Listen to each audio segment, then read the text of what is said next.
কিন্তু আজকে দুর্ভাগ্যজনকভাবে বাংলাদেশে আবার সেই চক্রান্তের খেলা শুরু হয়েছে, যেটা অতীতে হয়েছে বহুবার, যারই ফলে আমরা আমাদের শহীদ প্রেসিডেন্ট রহমান সাহেবকে হারিয়েছি, যারই ফলে দেশনেত্রী বেগম খালেদা জিয়াকে 6 বছর কারাগারে থাকতে হয়েছে, যারই ফলে আজকে আমাদের নেতা তারেক রহমান সাহেবকে এখনো পর্যন্ত বিদেশে থাকতে হচ্ছে। ফ্যাসিবাদ আন্দোলনের যিনি আমাদের প্রধান রূপকার, যিনি সুদূরে থেকে বাংলাদেশের গণতন্ত্রকামী মানুষগুলোকে, যুবকদেরকে যিনি সংগঠিত করেছেন এবং তার সেই ক্রিয়েটিভ স্লোগান বাংলাদেশ যাবে কোন পথে, ফয়সালা হবে রাজপথে, টেক ব্যাক বাংলাদেশ, এই স্লোগান গোটা বাংলাদেশের মানুষকে অনুপ্রাণিত করে ফ্যাসিবাদ বিরোধী আন্দোলনে ঝাঁপিয়ে পড়তে সাহায্য করেছে, অনুপ্রাণিত করেছে আমাদের সেই সংগ্রামী নেতা জনাব তারেক রহমান, আমাদের বিএনপি ভারপ্রাপ্ত চেয়ারম্যান।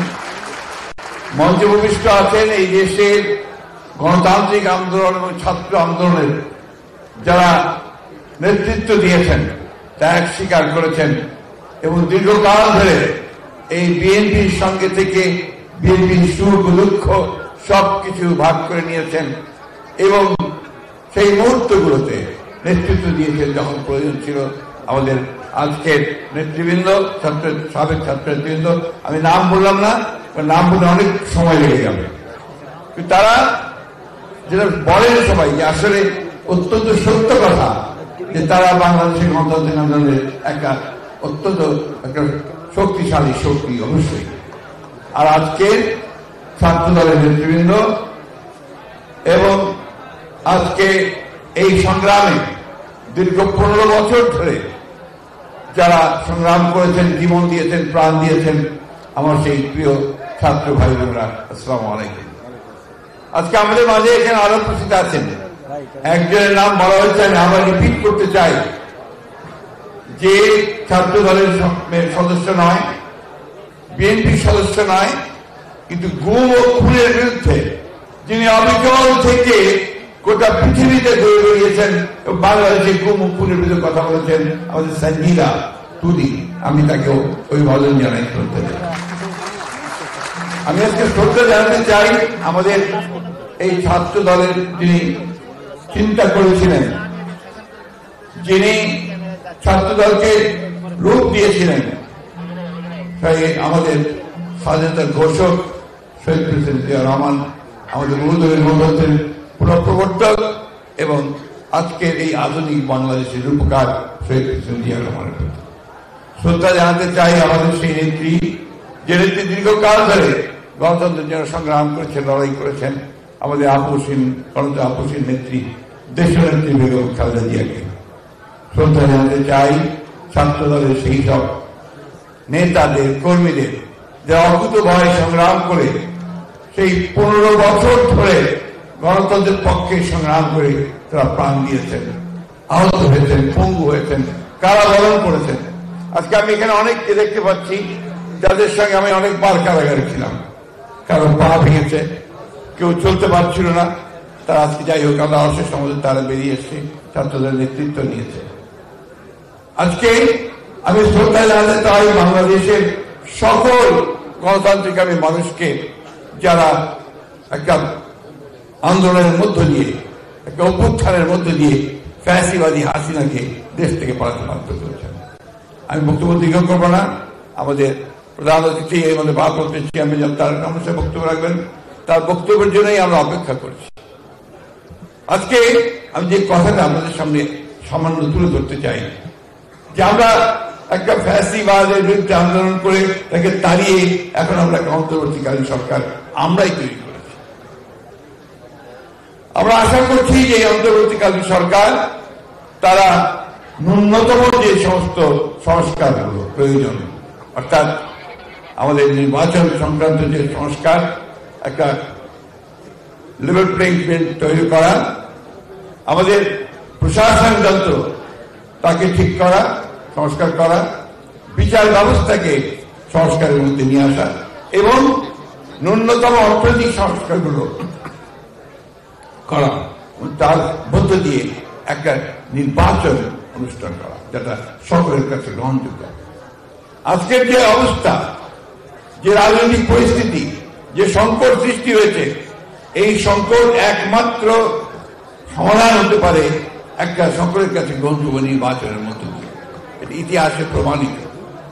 আমরা সে কথাই বারবার বলে আসছি, কিন্তু আজকে দুর্ভাগ্যজনকভাবে বাংলাদেশে আবার সেই চক্রান্তের খেলা শুরু হয়েছে, যেটা অতীতে হয়েছে বহুবার, যারই ফলে আমরা আমাদের শহীদ প্রেসিডেন্ট রহমান সাহেবকে হারিয়েছি, যার ফলে দেশনেত্রী বেগম খালেদা জিয়াকে 6 বছর কারাগারে থাকতে হচ্ছে, যার ফলে আজকে আমাদের নেতা তারেক রহমান সাহেবকে এখনো পর্যন্ত বিদেশে থাকতে হচ্ছে। এই চক্রান্ত আবার শুরু হয়েছে। কি করে বাংলাদেশের সত্যিকার যারা বাংলাদেশে বিশ্বাসী, যারা জোর গলায় বলতে পারে সবার আগে বাংলাদেশ, সেই দলকে, সেই নেতাকে আজকে তারা দূরে সরিয়ে রাখতে চাচ্ছে। বন্ধুগণ, এই চক্রান্ত বহুবার হয়েছে, আজকে আবার সেই চক্রান্ত শুরু হয়েছে। আমরা খুব পরিষ্কার ভাষায় বলতে চাই, বাংলাদেশের মানুষ কোনোদিনই তাদের চক্রান্ত সফল হতে দেবে না। বিএনপিকে ভেঙে ফেলার চেষ্টা বহুবার হয়েছে, বহুবার, কখনোই ভেঙে ফেলা সম্ভব হয়নি। এই বিগত তথাকথিত নির্বাচনের সময়ও চেষ্টা হয়েছে, একটা ছাড়া 2টা লোককে তারা সরিয়ে নিয়ে যেতে পারেনি। কারণ বিএনপির যে রাজনীতি, এটা হচ্ছে এদেশের জনগণের মানুষের রাজনীতি। সেই রাজনীতি কি? রাজনীতির স্বাধীনতা, সার্বভৌমত্ব আর গণতন্ত্র, এই 3টে জিনিসের উপরে বিএনপির রাজনীতি মূল ভিত্তি। এবং সেখানে শহীদ প্রেসিডেন্ট জিয়া রহমান সাহেব তার যে জাতীয়তাবাদের যে দর্শন, সেই দর্শন আমাদের দিয়ে গেছেন, 19 দফা কর্মসূচি দিয়ে গেছেন। তারই ভিত্তিতে দেশনেত্রী বেগম খালেদা জিয়া 2016 সালে ভিশন 2030 দিয়েছিলেন। আর এই চলমান মঞ্চে আন্দোলনকে আরো বেগবান করার জন্য এবং বাস্তবতাকে সামনে রেখে আমাদের নেতা জনাব তারেক রহমান সাহেব 31 দফা কর্মসূচি দিয়েছেন 2022 সালে।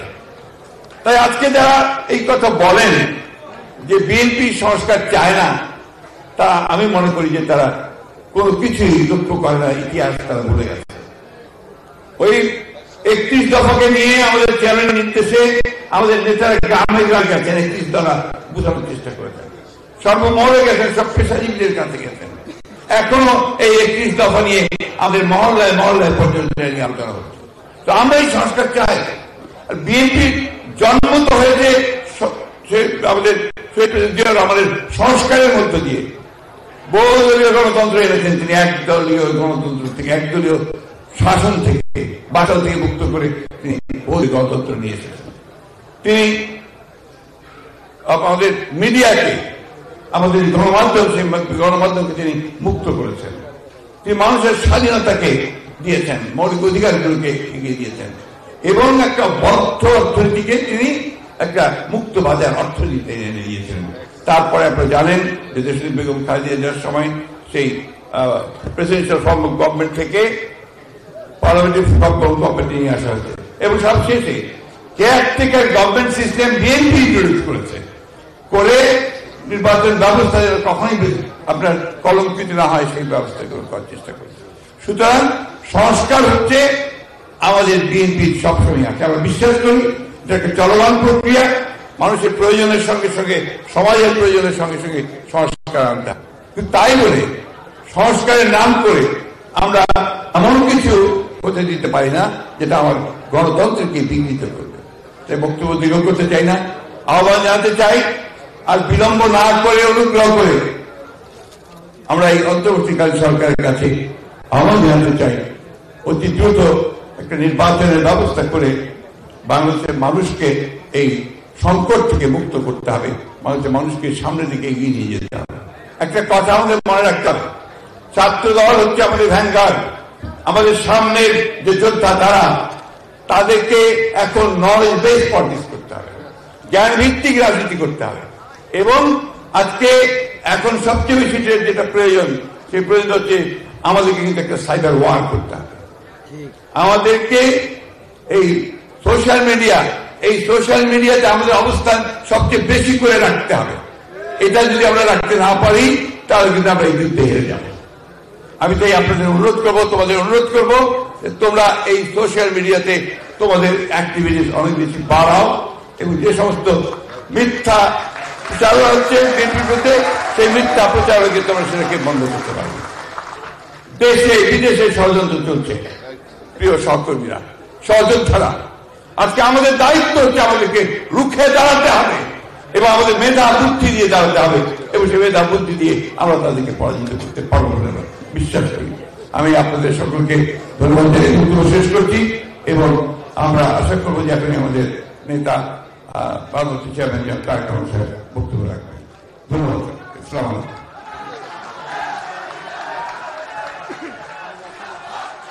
ধন্যবাদ জানাচ্ছি সংগ্রামী মহাসচিব জনাব মির্জা ফখরুল ইসলাম আলমগীর স্যারকে।